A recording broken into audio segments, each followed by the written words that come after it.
लगभग उतनी ही हार भी होगी।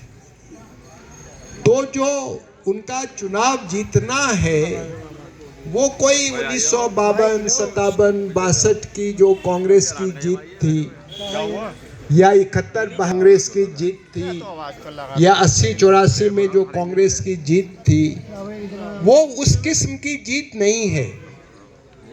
उससे बहुत कमजोर हालत में चुनावी तौर पर भाजपा आज कमजोर हालत, और उस दौर में जब पूरी लोकसभा में कुल मिला के 100 सीटें विपक्ष की नहीं होती थी, सत्ताधारी दल की 400 होती थी, तो सबसे बड़े विपक्षी दल की सीट 10 या 15 होती थी, नहीं होता था, जबकि सीटें लोकसभा में आज बराबर है।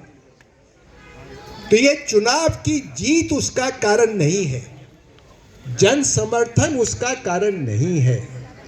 जो इनकी क्रूरता है, गुंडई है, संवैधानिक संस्थानों का बेजा इस्तेमाल है, विरोध करने वालों को कुचलने की जो उनकी रणनीति है, उसने इस स्थिति को पैदा किया है। कोई भारी जन समर्थन है, हम लोग खुद ही कहने लगते हैं कि लोग तो पागल हो गए, लोग तो सब सांप्रदायिक हो गए। ये सब झूठी बातें हैं, इसका कोई प्रमाण नहीं। ना सड़क पे इसका कोई प्रमाण है, ना चुनाव में इसका कोई प्रमाण है। लेकिन अपनी दबंगई से, गुंडागर्दी से, पहले गुंडा आगे आएगा, उस गुंडे का आप मुकाबला कर सकते हैं।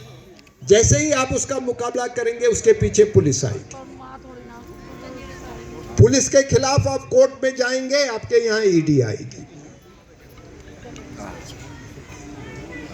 तो जो की है वो ये है कि समाज में बहुत प्रतिरोध है, बहुत रेजिस्टेंस है समाज में, और उस रेजिस्टेंस को, उस प्रतिरोध को, उस संघर्ष को पहचानना और उसके साथ रिश्ता जोड़ना। वो संघर्ष किसी का भी हो, कहीं से भी आ रहा हो, अगर किसी के ऊपर अन्याय हो रहा है तो वो कौन है, किस पार्टी का है,